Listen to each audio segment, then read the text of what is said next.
حتى إذا بلغ أشده وبلغ 40 سنة، يعني في خط بياني صاعد، هذا الخط يصل إلى سن 40. في هذا السن تكتمل رجولة الإنسان، ويكتمل عقله، وتكتمل مشاعره، ويكتمل نضجه. عندئذ تقام عليه الحجة، يعني من دخل في 40 أقيمت عليه الحجة، بلغ أشده وبلغ 40 سنة. لذلك ورد أنه من بلغ 40 ولم يغلب خيره شره فليتجهز إلى النار.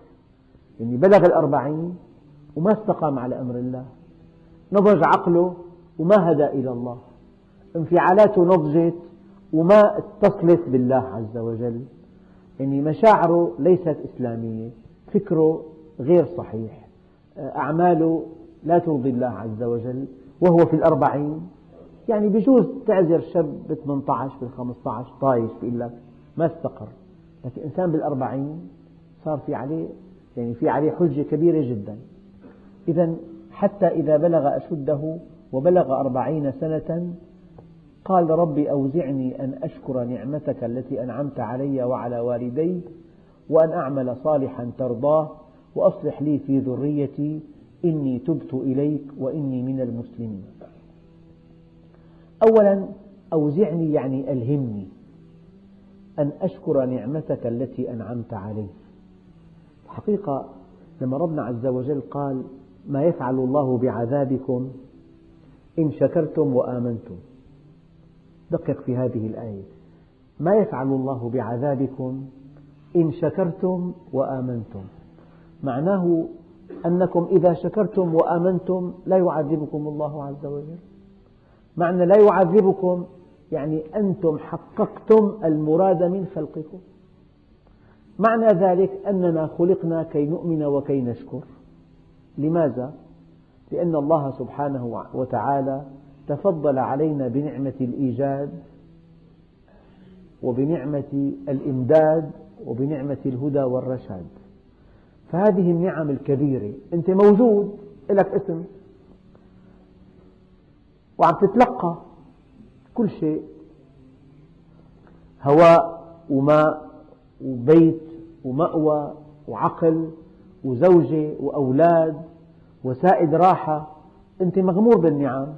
طيب هذه النعم ماذا يقتضي؟ يقتضي أن تشكرها لله عز وجل. طيب أنت إذا آمنت بالله هو لأنه سبب، هو الذي خلقك وأنعم عليك، أوجد وأنعم.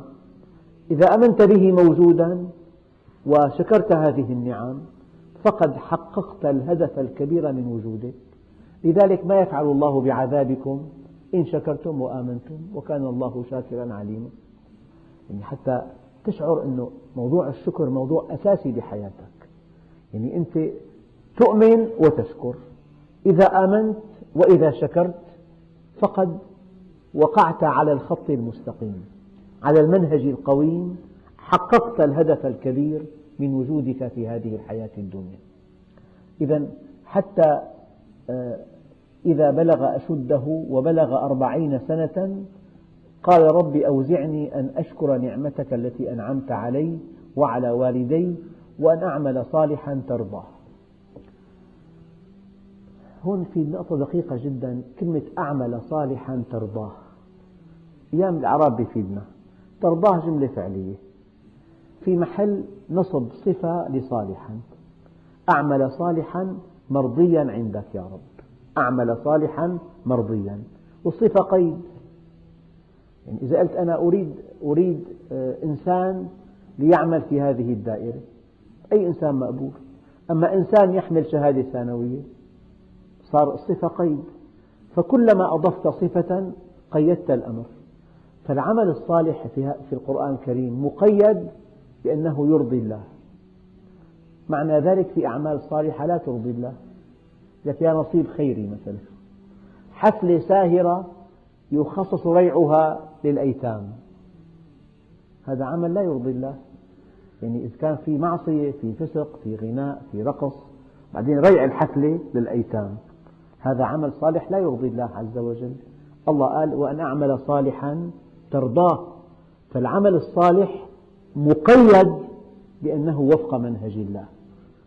أنت يجب أن تعبد الله وفق منهج الله لا على مزاجك الشخصي. إذا موضوع النعمة موضوع كبير جدا. أنت يجب أن تؤمن وأن تشكر. الإيمان رد فعل وجود الله عز وجل، والشكر رد فعل إحسانه إليك. هو موجود وأحسن إليك الله عز وجل، فرد فعل وجود الله عز وجل أنك آمنت به، وردك على إحسانه إليك بالشكر له. نعم. هي أوزعني أن أشكر نعمتك التي أنعمت علي وعلى والدي، وأن أعمل صالحا ترضاه، وأصلح لي في ذريتي. الحقيقة ذكرت اليوم في الخطبة أن الإنسان يشقى بشقاء أولاده. يعني الأب حينما يرى ابنه مؤمنا مستقيما طيبا صالحا يشعر بشعور لا يوصف أبدا. شعور أن ابنك استمرار لك، أنه أنت تركت ذرية صالحة، فهذا من الدعاء. وأصلح لي في ذريتي إني تبت إليك وإني من المسلمين.